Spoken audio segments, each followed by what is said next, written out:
Covering 50% of the land area of ASEAN's 10 member states, the forests of Southeast Asia are a vital resource in the region's development and global efforts to deal with climate change.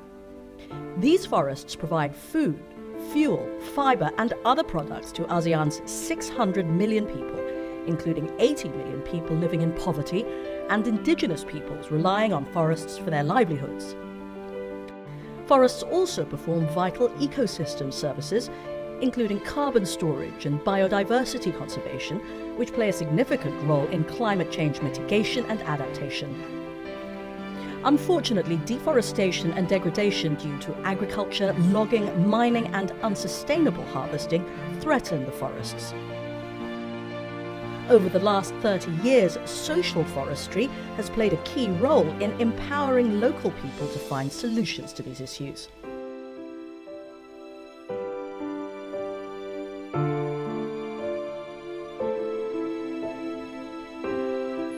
In Myanmar, community forestry has been practiced since the colonial times in the form of agroforestry system.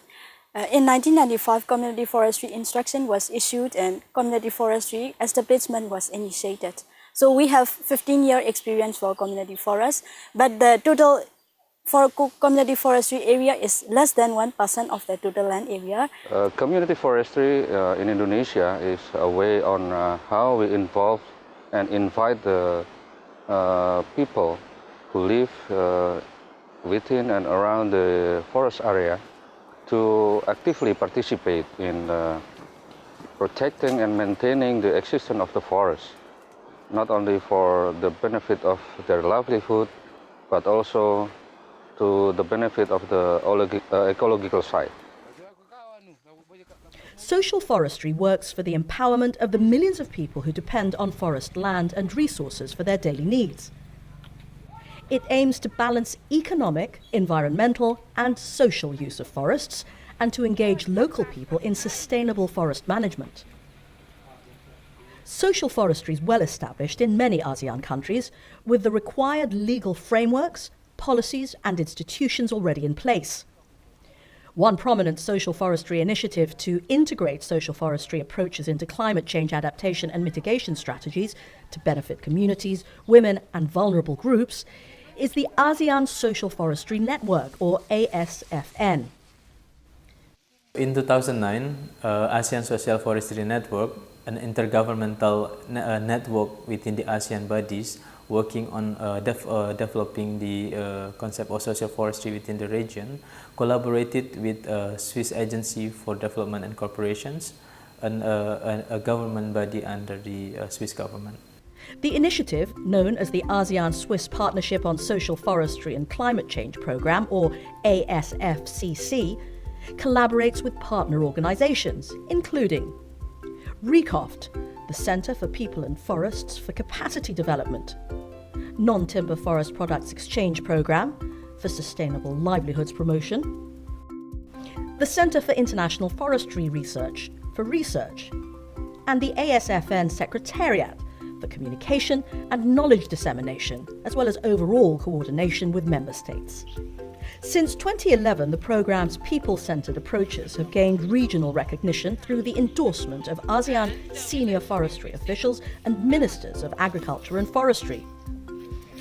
ASFCC activities have opened channels for civil society engagement, and significant progress has been achieved in enhancing the capacity of key government and civil society officials through trainings conducted by RECOFT and exchanges facilitated by the ASFN Secretariat and partners.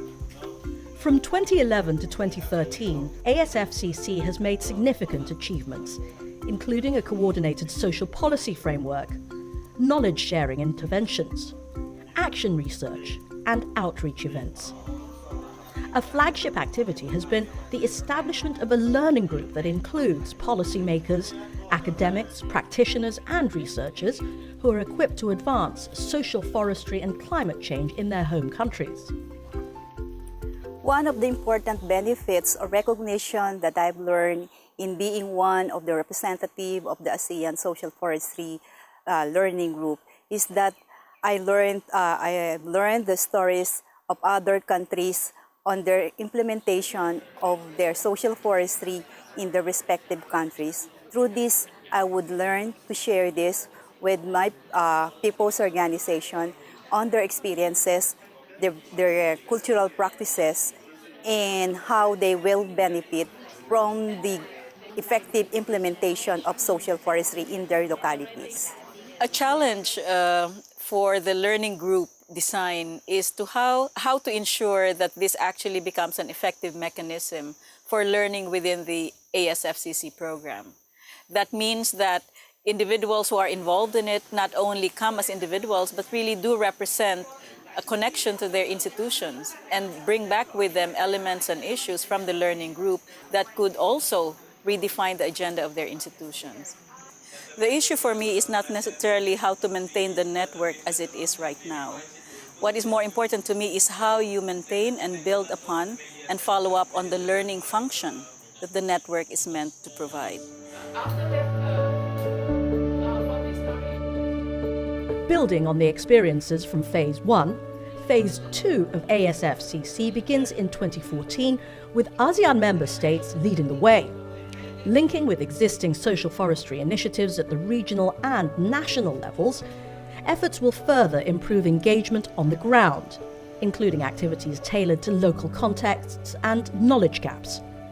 The capacity of national social forestry champions will be strengthened through trainings with RECOFT, and these champions will then have the skills to train their peers at the country level, ultimately empowering local people throughout ASEAN.